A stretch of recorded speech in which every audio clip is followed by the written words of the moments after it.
All I was right, like, we are "We have a recording. therapy session." Yes, therapy for us. Thank you, Rita, for joining me launching Self-Discovery Bootcamp today, March 1st, 2021.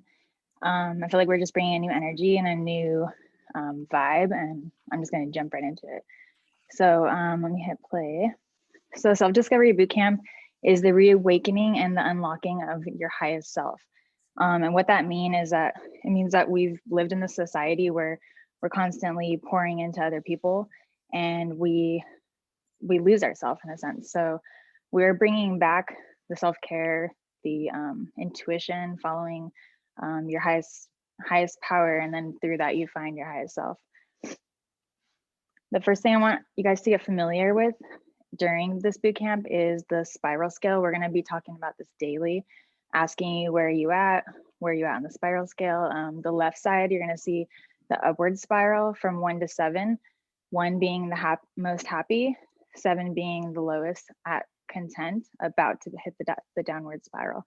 So I usually advise people, when you feel like you're about to hit the downward, reach out to your community, reach out to like your top 3, your top 5, even your top 1. If you only, whoever that person is for you, reach out to somebody, just let them know where you're at, so that if you do fall low, you don't feel so vulnerable to reach out to that person again for that help.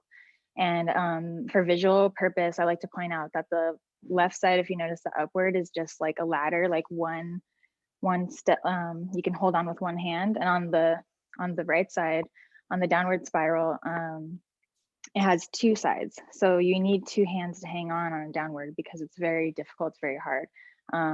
What I'm talking about is the words on each side, the emotion. And if something happens, it can knock you down in the ladder a couple steps, and it takes you, the saying, 1 step back, 2 steps forward, or even the opposite, 2 steps back, 1 step forward. So that's all mindset and mentality. And I love using the downward spiral as a visual to see where you at. Are you on an upward? Are you on a downward? Do you need support? Are you good? Can we just celebrate where you're at? That's another thing too. The other thing that I want us to focus on in boot camp is visualizing your energy. If you see the center graphic is the body, mind, spirit.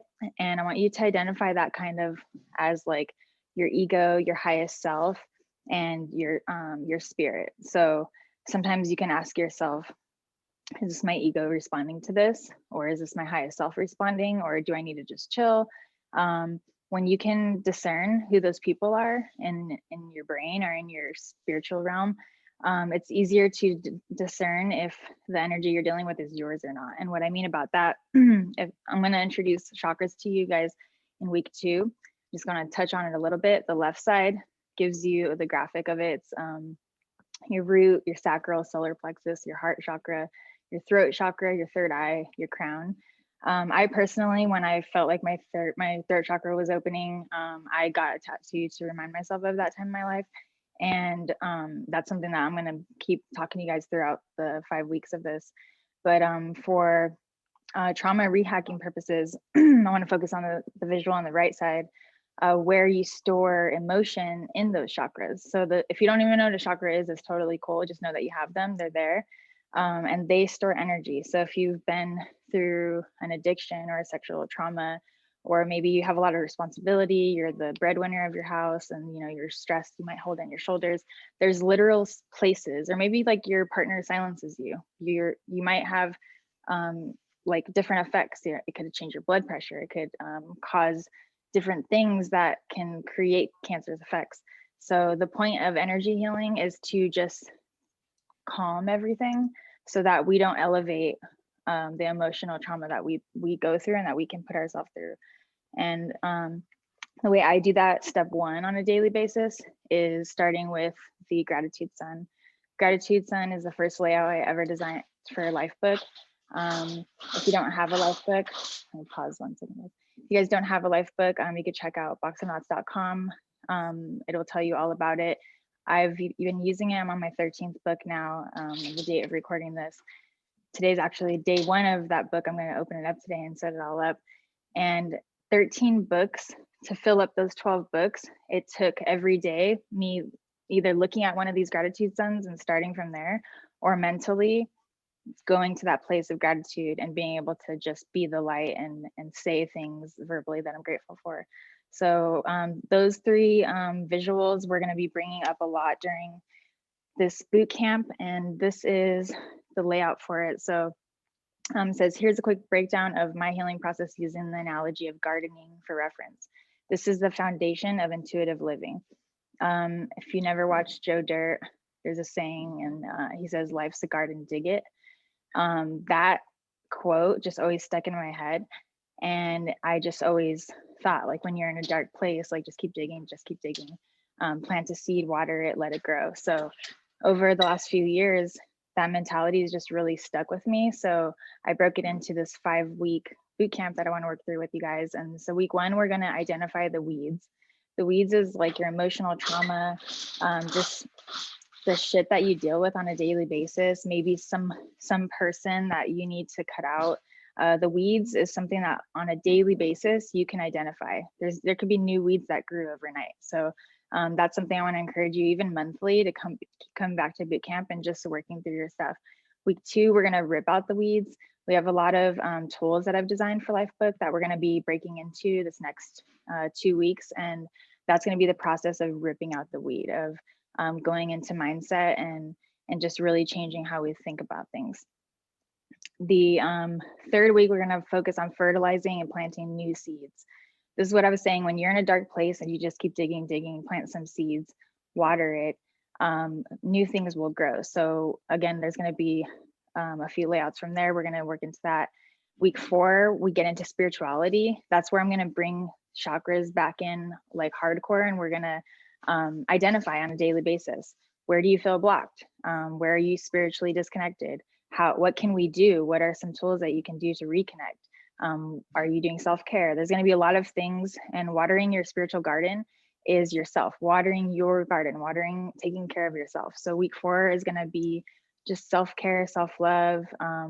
It's going to be one of those things that we're just reminding yourself to water your spiritual garden.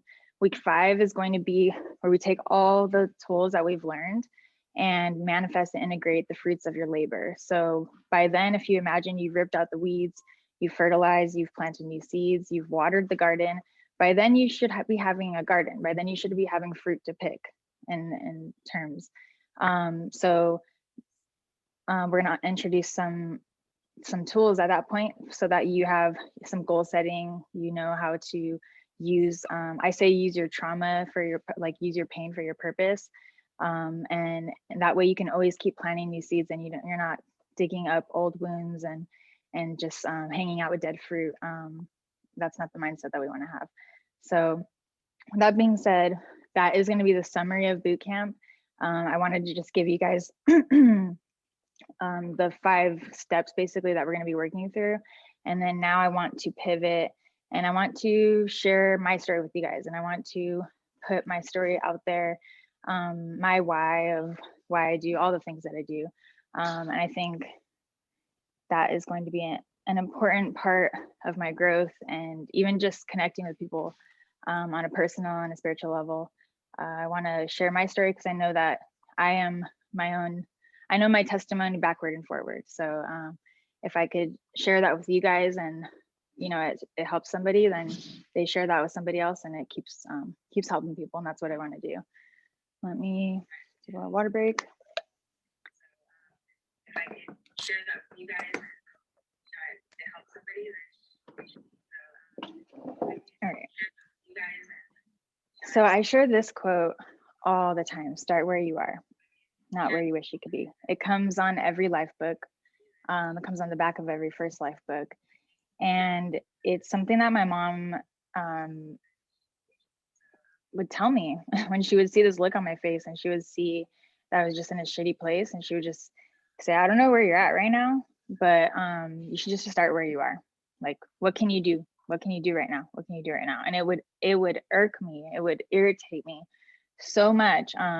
But she was right. In every situation, she was totally right. So I put this on my keychains. I send this out in every package that I ever send out. I make sure that people know, even when they don't feel like they have anything or anyone, if you just start where you are, not where you wish you were, you'll see your reality, and your reality, it's most of the time not that bad, and you can create a pivot point.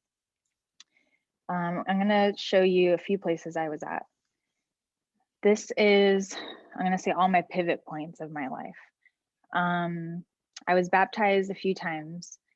I dedicated my son at my wedding, and also I gave up a lot of things on 2014 when I had my surgery. I don't know if you can see the look in my eyes, but I look pretty fucked up in that photo. I was on a lot of drugs, and I was just a different version of myself. So I want to start with this just to show you guys that at each point in my life, I saw this cycle happening, and I saw an opportunity. And when I educated myself about chakras and I learned about energy healing, and the doctors couldn't help me anymore, I started to go inward into my own story and see my own cycles. And I would sit there on my iPhone and scroll through and see these patterns happening. And I kept seeing this rebirth, a literal rebirth, a rebirth when I got baptized. That was about a month after my grandmother had passed. I had transmuted her death into this rebirth of Christ consciousness. And then I was dating my husband. You know, we got pregnant. We did things a little backwards, I like to say. Then we got married when he was about a month old. And I always had a lot of guilt and doubt about my Christ consciousness, because I felt like I was bad. I felt wrong. I felt like I wasn't worthy. And that really played into my whole energy. It played into my whole vibe. So if you can see, from 2011 to 2014, that's a few years of in the closet addiction. I was just a housewife, and I just took a lot of pills, and I smoked a lot of weed, and I would just get anything to make me not feel what I was feeling. And I was feeling a lot of pain. And long story short, I went through a lot of things. I'm going to show you here. And that picture that you guys saw before, I'm going to flip back, from 2014, was right before my surgery. And this was when I woke up. I took a photo of myself to see if I was alive, because I didn't believe that I was alive. I was in so much pain. And I looked at myself and I was like, yep, you're still here. You didn't leave yet. And I don't have the photo up here, but I have a photo of me with the pump, the pain pump. And I was just clicking that thing like crazy. And I was just asking my husband to go in my purse and get my personal stash of pills I had brought to the hospital. And that's when I realized I was a fucking addict. When I was at the hospital, and the morphine that they were giving me and the pain pills that I had brought on my own weren't enough. I'd gone through this crazy spinal fusion surgery, and I had 2 implants, 2 discs removed, and they put 2 implants between L4 and L5 and S1. Then my bone grew around it. It took about a year for that to happen. I have 2 rods. I have 13 screws in my back. And that whole process was life-changing. It was a time in my life where I had to surrender. I had to learn to just give up. I prayed a lot. When you are stuck in your body and there's nowhere to go, you reach out to God, and that's kind of where I found my higher power.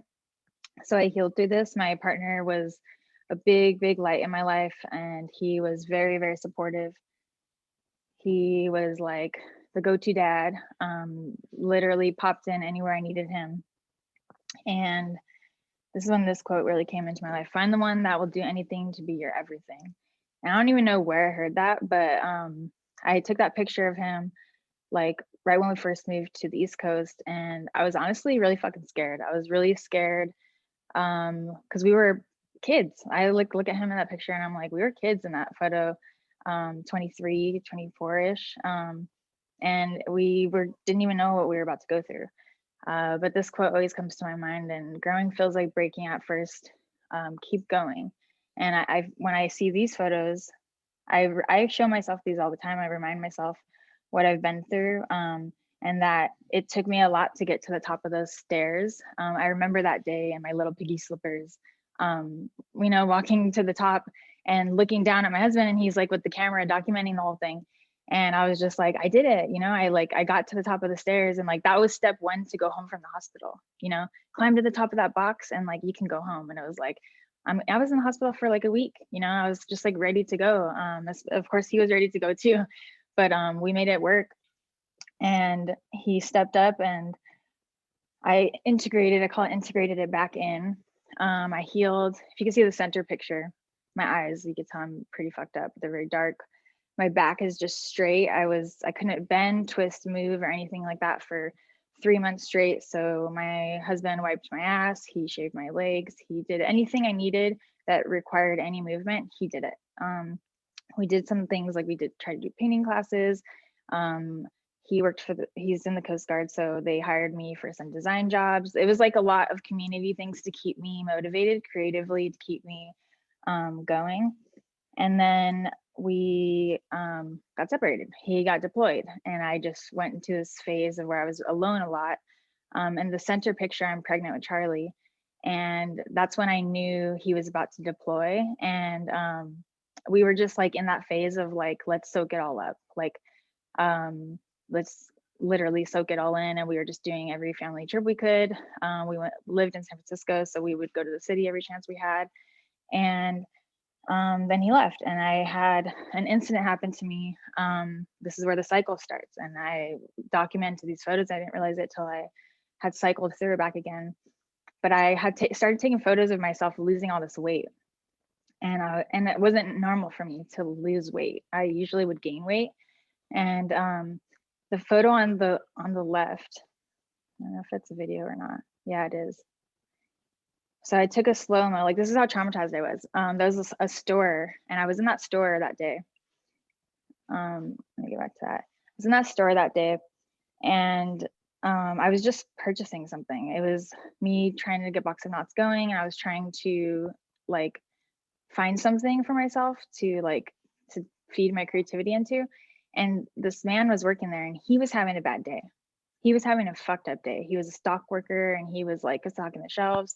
And long story short, I came in, and something he just stocked, I kind of fucked it up. I messed it up, and the shelf fell, and he got really pissed off.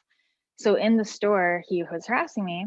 So I told the manager, it's just an incident, right? It's just an incident that happened. They say something to him. I didn't know all of this. He gets dismissed from work.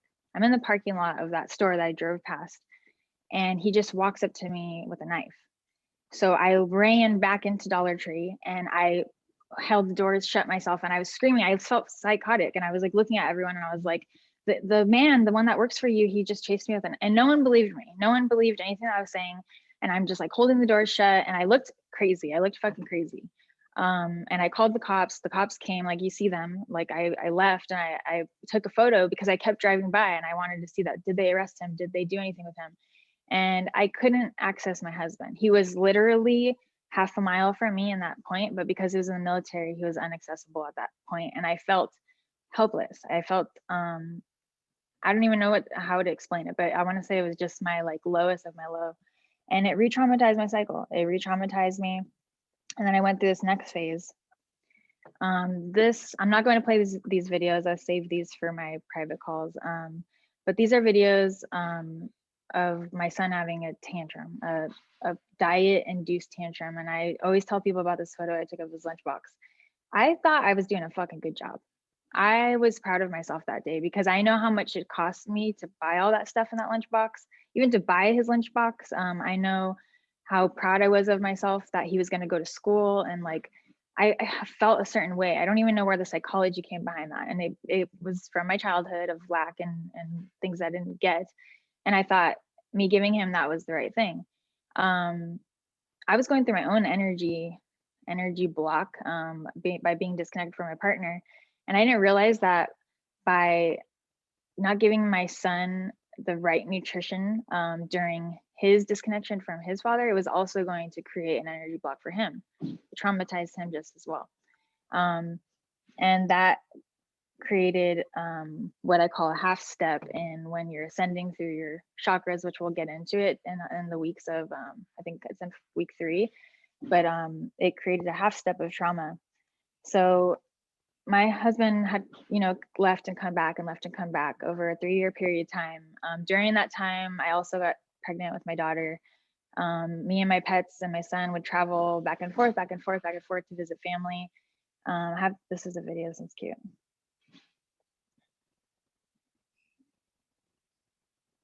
the behind the scenes of trying to be an influencer. Me yelling at him.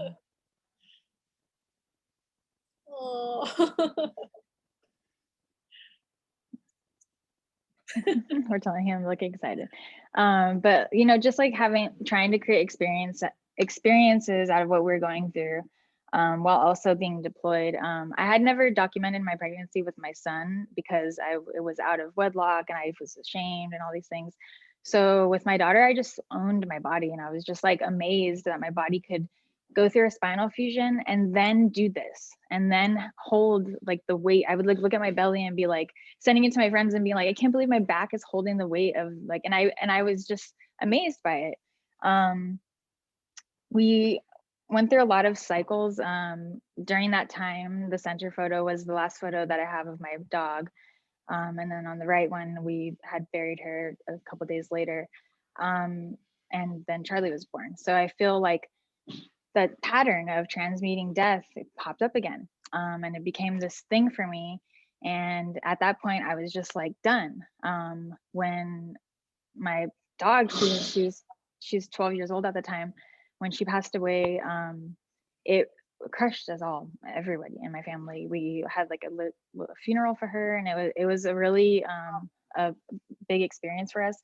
But at that point, I had decided that I was going to move because where we were living was very expensive and we couldn't afford it. And I had these visions for Box of Knots. I had these visions. I'm going to play this.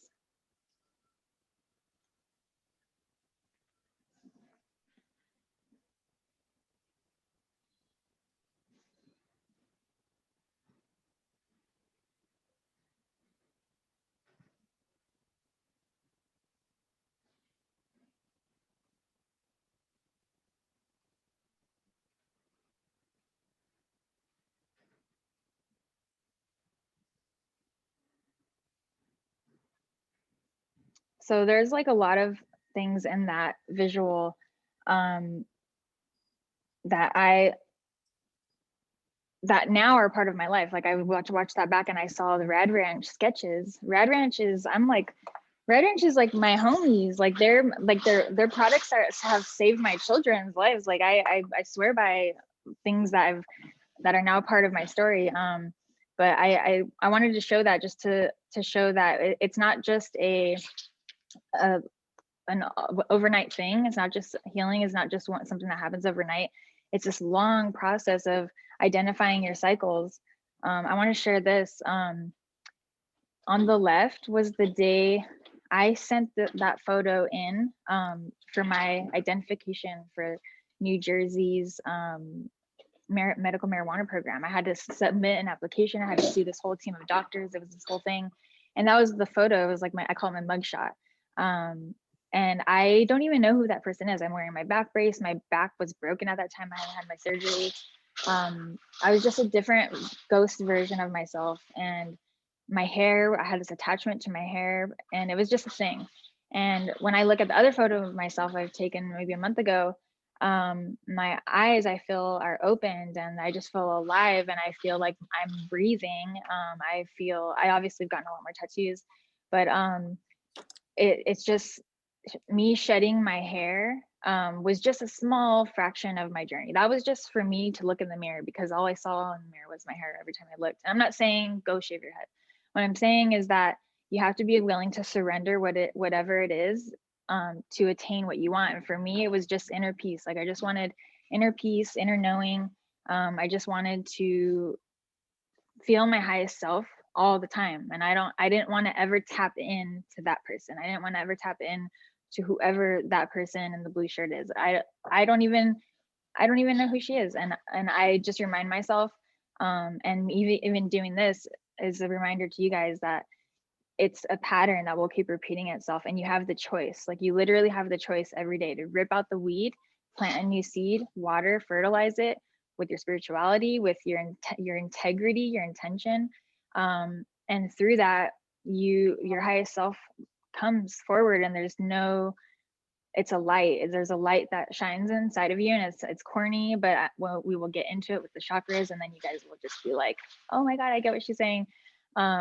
but it's a process, and I want you to just trust that the process of digging up the weed and planting the new seeds, it's a little scary, but I'm here to do it with you guys, and I've done it over and over and over again in all these cycles of my life.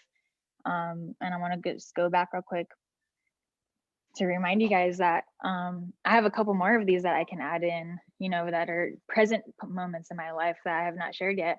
But this is just me looking back on the last 10 years and being able to see the pattern. I see the pattern over and over and over. And it's for me a death and rebirth, death and rebirth. And it doesn't mean someone actually has to die for me.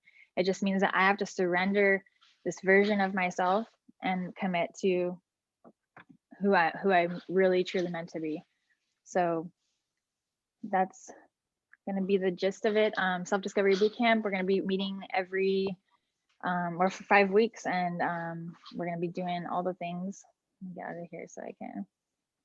Yeah, but I want to thank you guys for joining me, and I'm excited to see you guys.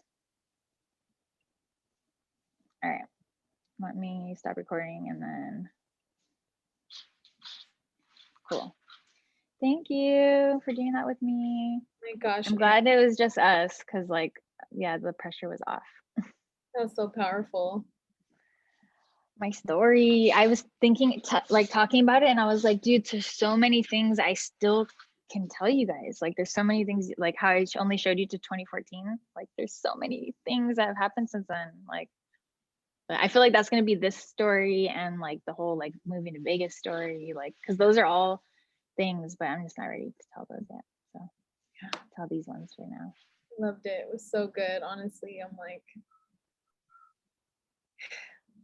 a lot of it makes sense, like, because it's like we could hear your story and kind of think back on moments where we kind of felt like those cycles were being reintroduced or like triggered, or think about main events that have happened in your life and look at where you're at today.